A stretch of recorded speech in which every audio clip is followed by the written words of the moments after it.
Ayan, kumusta? Kumusta my friends? Kumusta? Mga pinsan, my cousins from all over the world. Kumusta kayo? Sige, mabuti. Sige.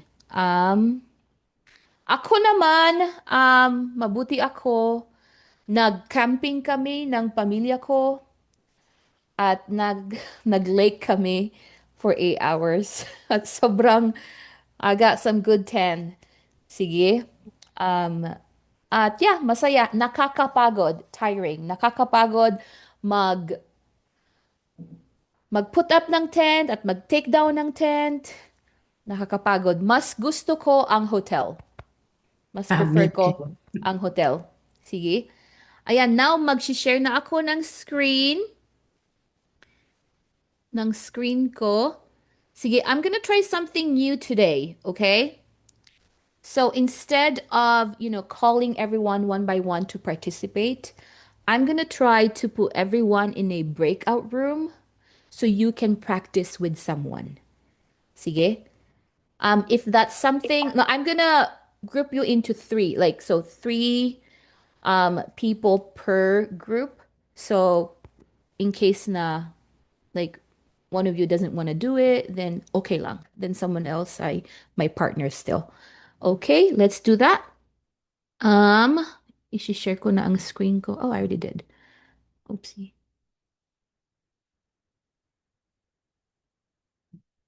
Sandali lang. Ayan. Sige. Gusto ko lang i-mention again to everyone na Jeepney School. I make sure na kayo ay muted first. Okay. Hmm. Sino pwedeng maging co-host ko?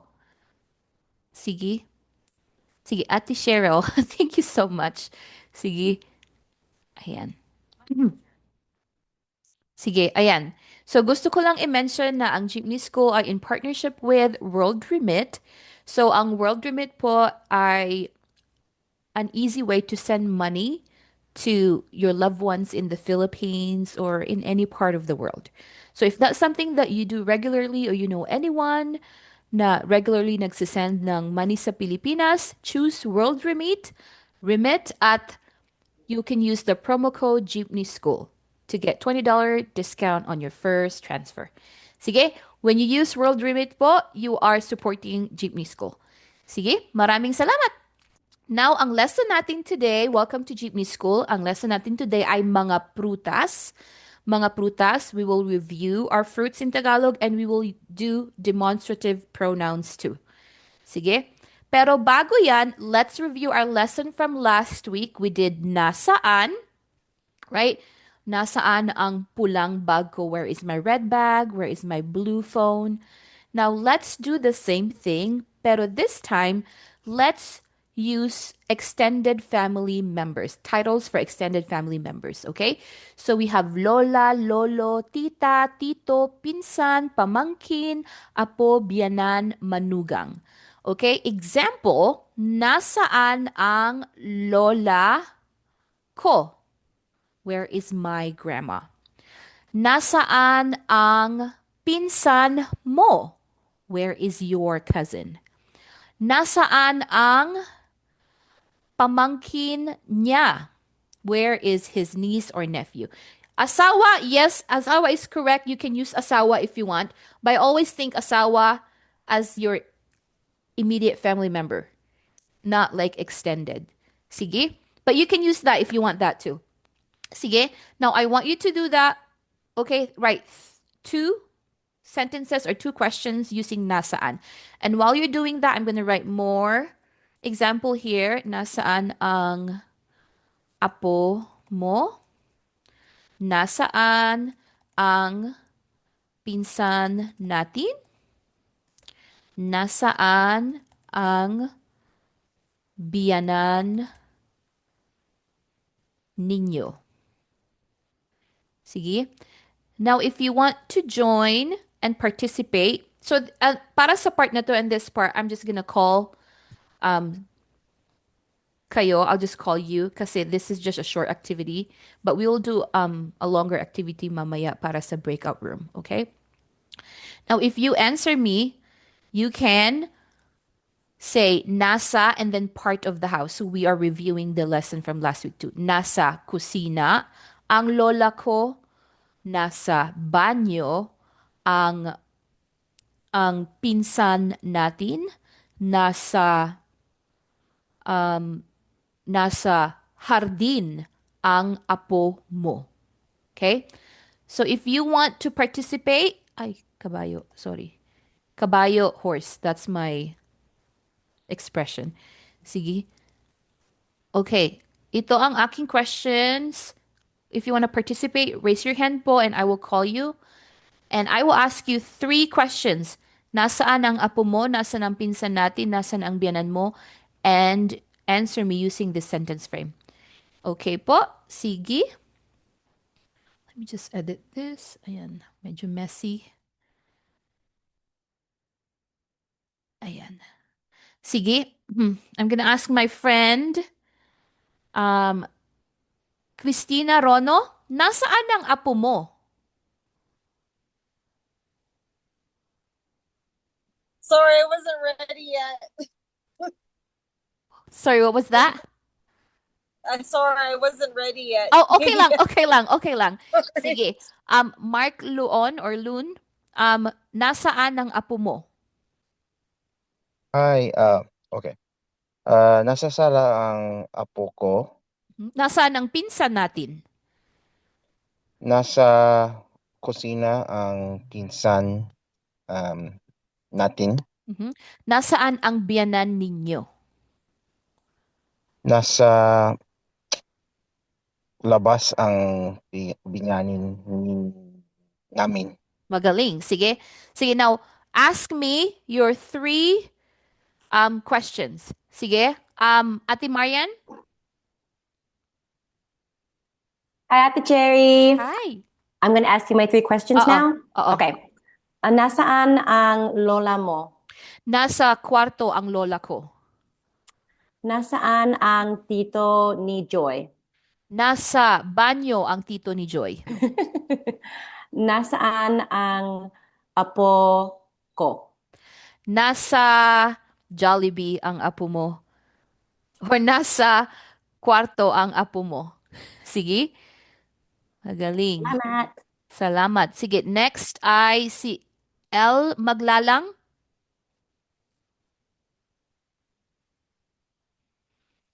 Sige. L. Maglalang. Sige, I'll come back. Ate Hello? Catherine. Sorry. Oh, sige. L. Sige. Maglalang. You can ask me your Aha. three questions. Okay. Nasaan ang lola mo? Nasa kusina ang lola ko. Nasaan ang pinsan ni nasaan yung nasaan ang pinsan ni Daddy? Nasa garahe ang pinsan ni Daddy. Hmm, nasaan ang ah, pamangkin mo? Nasa um banyo ang pamangkin ko. Sige, I'm gonna call two more, and for those who are not participating, try to answer their question. Sige? I want you to answer the question and para ma-practice ninyo ang pag-answer. Sige? Sige. Catherine Benedicto, Nasaan ang biyenan mo? nasa kwarto ang biyanan ko. Nasaan ang tita nila? Nasa sala ang tita nila. Nasaan ang pinsan niya? Nasa banyo ang pinsan niya. Magaling. Sige. Salamat. Sige, isa pa. One more. Lily Stuhan. Everyone, answer ninyo. Answer Lily, Ate Lily's questions. Sige. Sorry, can you hear me? All right. Mhm. Nasaan ang tito ninyo? Nasa banyo ang tito namin. nasaan ang tita ni ko? Nasa sala ang tita mo. And then, nasaan ang pinsan niya? Nasa kwarto ang pinsan niya. Sige? Maraming salamat, my friends. Sige, tayo ay magmo-move na sa next slide. Okay, let's practice our pronunciation. Para sa mga fruits sa Tagalog, the first one is mansanas. Let's say it together, mansanas. Let's say mansanas 3 times. Mansanas, mansanas, mansanas. Very good. And the next word is saging. Let's say it together, saging. Let's say saging 3 times. Saging, saging, saging. Very good. Now, I added an adjective here or a describing word to describe our fruits. Masarap means delicious. Masarap ang mansanas. Masarap ang saging. Now, I'm going to have a series of questions here. And if you want to participate, raise your hand so I can just like quickly call you. I'm going to ask the question, ano ang masarap? What is yummy? What fruit is yummy? Then you can say, masarap ang mansanas, masarap ang saging. Okay?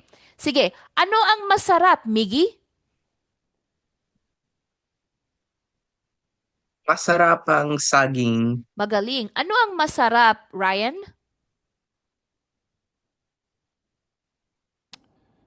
Masarap ang mansanas. Magaling. Salamat. Next, mangga. Mangga. Let's say it together. Mangga.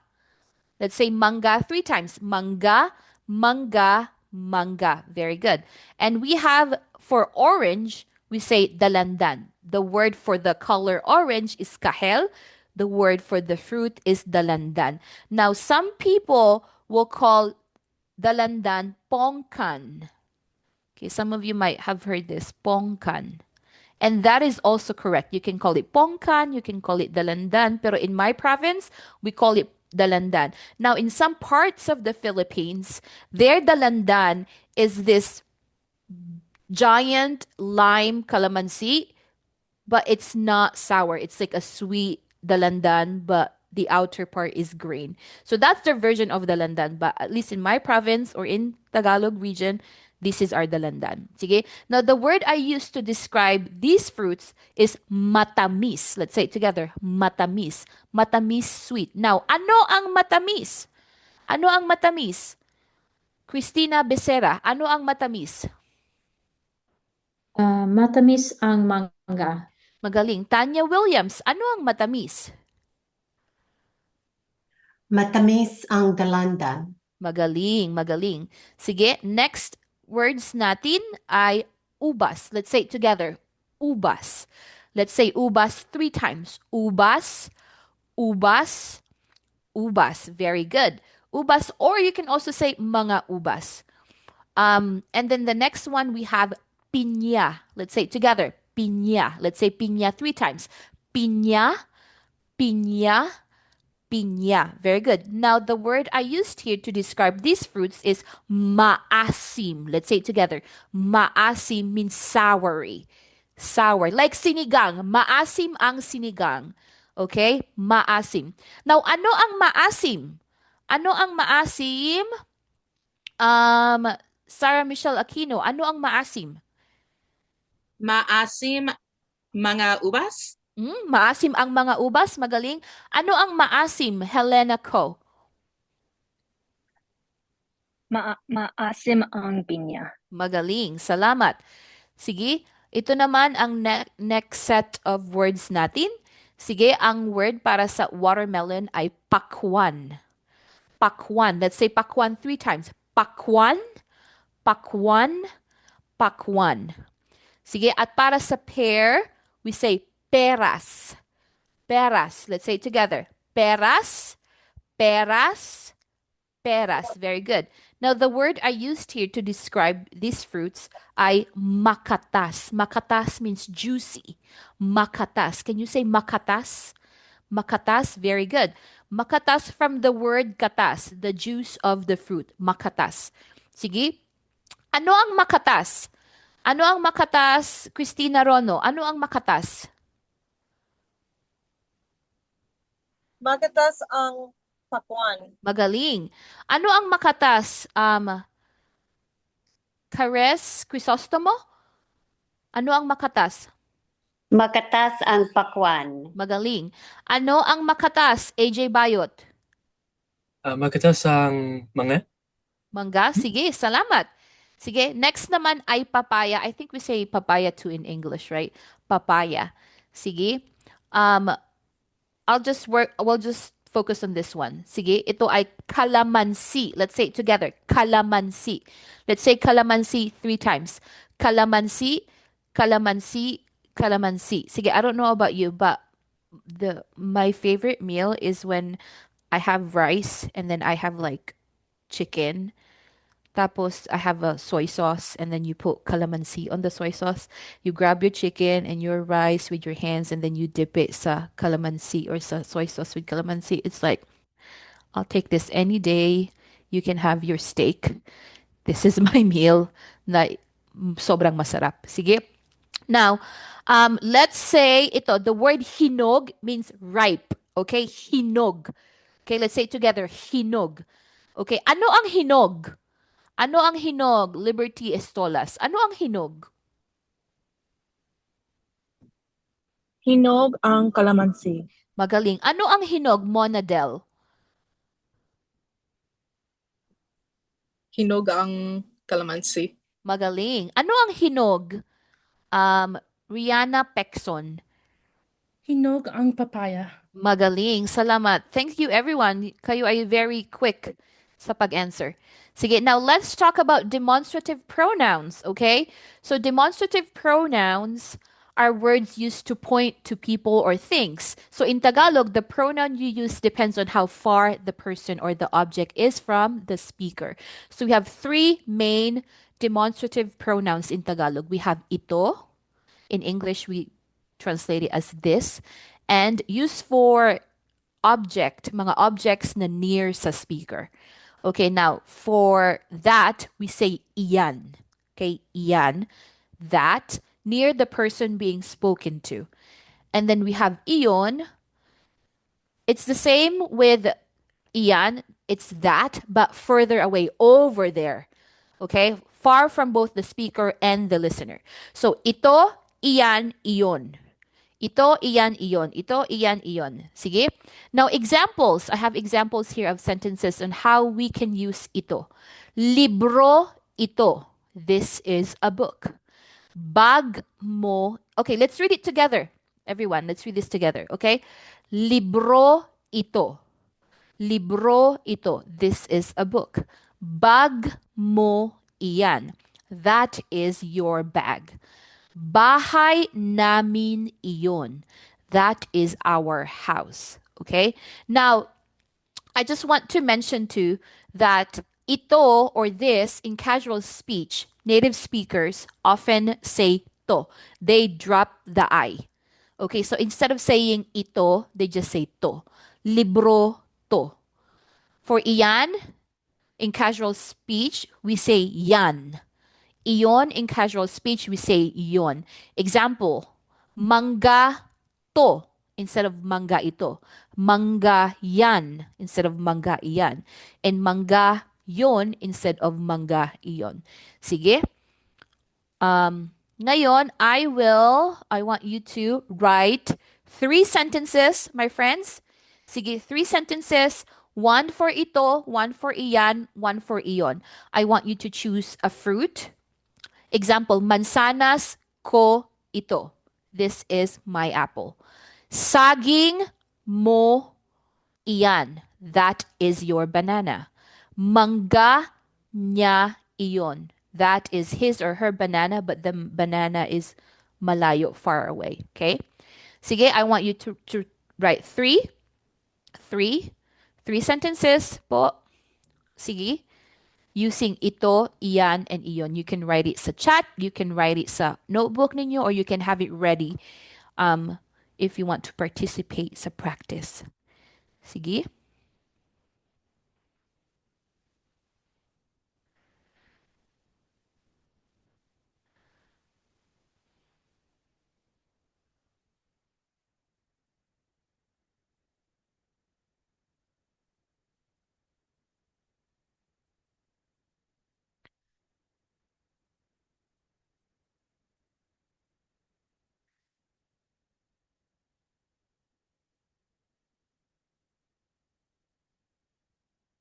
Sige. Kung ready na kayo, you want to participate, raise your hand. And I'll go first and I will ask you these questions. Sige, I will ask you, ano to? What is this? Ano to? I'll drop the I because that's more natural. Ano to? And then I want your sentence to have ito as well. Like, mansanas ko ito. If I ask you, ano yan? Then your sentence should have yan.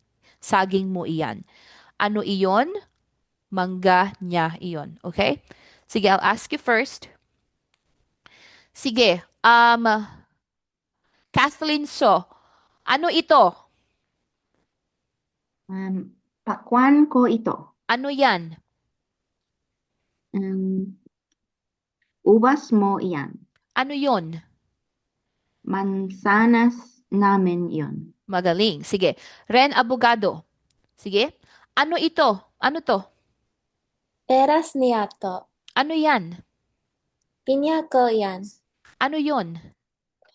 Mangga ni Ate Cherry yon. Magaling. Salamat. Robin Relosa. Sige. Ano to? Saging ko ito. Ano yan? Dalandan mo yan. Ano yon? Calamansi niya yon. Sige. So my friends, para sa mga hindi nagpa-participate, not participating, I want to encourage you to also respond sa question, okay? But use your own sentence. Sige, Miggy, ano to? Oras ko ito. Ano yan?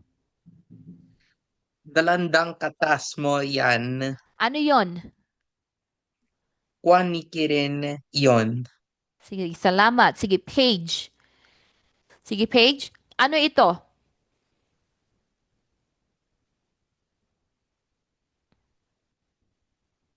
Manga kao ito. Ano yan?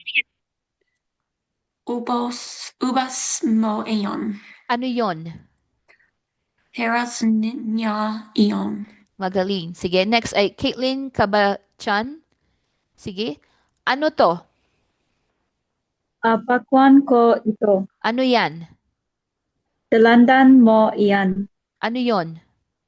Mansanas niya iyon. Magaling. Salamat. How do we feel about that? Combining our vocab with possessive pronouns and demonstrative pronouns. How do we feel about that?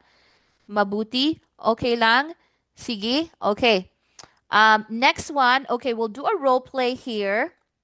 Okay, let's pretend we're in the Philippines and you want to buy that fruit that nakita mo, you saw sa street. How do we ask sa Tagalog? Okay, we say, magkano po? Magkano? Make sure po na kayo are muted. Sige, thank you. Magkano po itong mangga? Magkano po yang saging? Magkano po yung ubas? Sige. Now, we say magkano po, it translates to how much, but we can only apply that to things that you want to purchase. We cannot apply that to uncountable nouns. Like, in English we say, oh, how much do you want to go to Disneyland? Or how much do you want to win the lottery? So, we cannot use magkano for that context, okay? Magkano is only for money-related sentences. And we want to say po because you want to be polite to the people who will give you a discount, diba? Magkano po itong mangga? Magkano po iyang saging? Now, we will do a role play. Write 3 questions. 3 questions, my friends, okay? Asking magkano po itong saging, magkano po iyang pakwan, magkano po iyong mansanas. And I want you to give them a guesstimate of prices. Like you can say $5 itong saging. Pwedeng Ingles, pwedeng sa peso, 3 piso iyang mangga. 10 piso yang ubas. Okay? Now, this is the experiment that I want to try. I will put you sa breakout room. Okay? That's a lot of breakout room right now. Sige. Sige. So, merong prompt sa screen you that will show up. You can choose to participate, you can choose not to participate, but I want everyone to get the chance to practice, okay? You will ask each other para sa price. One will be the buyer, one will be the vendor, and then you will switch roles if finished na. Okay.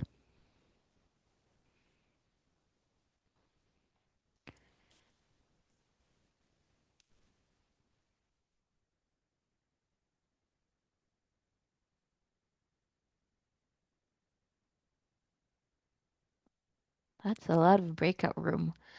So cool.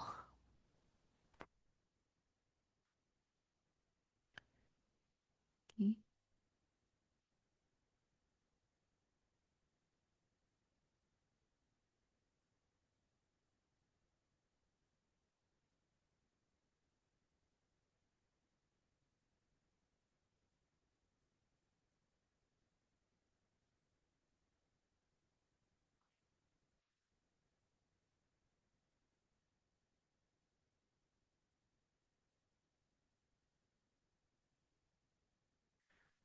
Sige.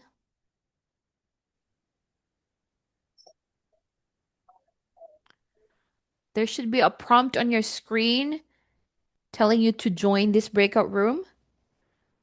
Sige. So you can practice with someone.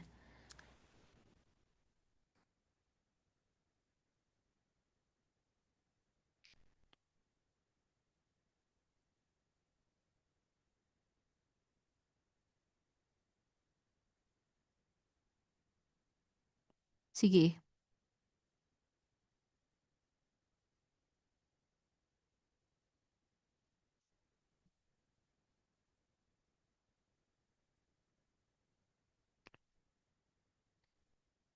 Ayan.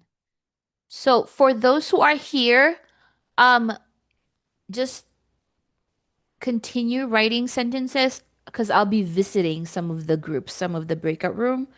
So I'm gonna be gone for like a minute or two. Sige? Okay po.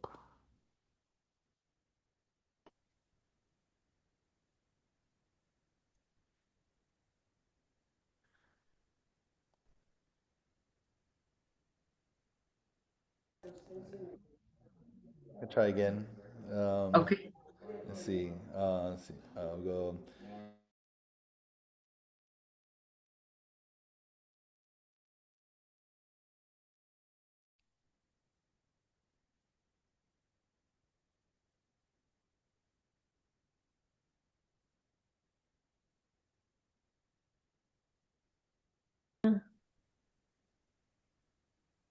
I do not have the week for memorization list, just week 3. Ate Cherry, where is the numbers notes? Nasa week 4. How Try come I don't- refreshing your sheet. Oh, okay. Nasa Google Sheet siya. I updated it last night. Yes, thank you. Essentially. Oh, let me just assign someone. There.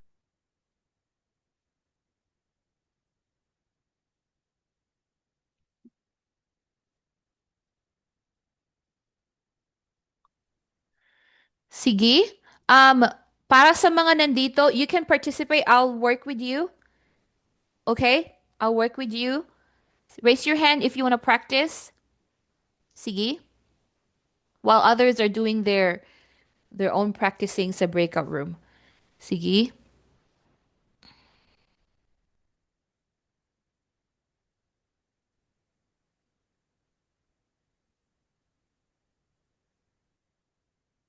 Sige. Sige. Sige. Urban, ask me. Sige. Magkano po yung pakwan? $5 po yung pakwan. Magkano po itong mansanas? $3 po tong mansanas. Magkano po iyang mga ubas? $1 yung mga ubas. Magaling. Salamat. Sige, Denver Nitro. Magkano po itong pakwan? $10 po itong pakwan. Pasensya, may inflation. Sige. Magkano po itong ubas? $12 po itong ubas. Magkano po iyong peras? $3 po yung peras. Sige. Sige, Ren Abogado. Magkano po itong mansanas? $3 po itong mansanas. Magkano po iyang saging? $6 po yung saging. At magkano po yung dandalan? $6 po yung dalandan. Sige. Magaling. Ayan. Sige. Ngayon I'm gonna call my friend Chris. Sige.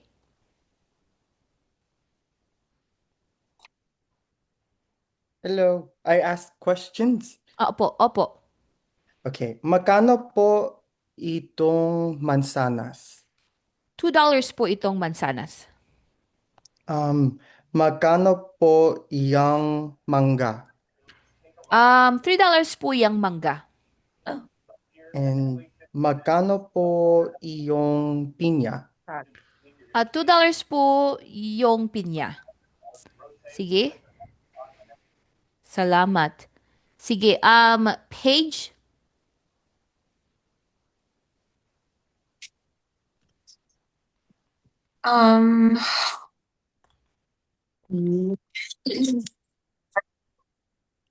Ano po ubas?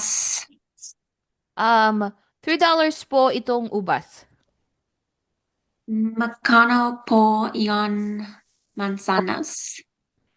$6 po yung mansanas. Magkano po iyong papaya? $9 po yung papaya. Sige. Ayan. Sige, ngayon my friends, let me just check if everyone is here na. Okay. Kumusta ang experience niyo sa breakout room? Mabuti? Nakapag-practice ba kayo? Did you get a turn? Sige. So, I will assume na it went well. If it didn't, let me know. Sige. At kung gusto ninyong mag-participate sa practicing outside of Jeepney School, because some of you wants to find a speaking partner, let me know din. Sige, I still have to organize that one. Sige, yun lang. Maraming salamat, my friends. Again, I just want to remind na World Remit is in partnership with Jeepney School. And if you want to support Jeepney School, you can support World Remit and use the promo code Jeepney School to get $20 discount. Sige. If you don't want to hear that part, you can leave early na sa klase. But other than that, maraming salamat. Your homework, your memorization list ay available na sa Google Sheet. Salamat! Salamat po. Salamat! Salamat po. Ingat kayo. Salamat. Ingat kayo. Sige po. Ingat ka, ingat kayo. Ingat, Ingat ingat. po. Salamat, Right, Ate maraming Cherry. salamat po, Ate Cherry. Salamat! Ingat, ingat! Right. Salamat! po. Salamat po. Salamat! Everyone use World Remit. World Remit! We'll get Jollibee. We'll get Jollibee soon. Sige. Yan, salamat. Ingat.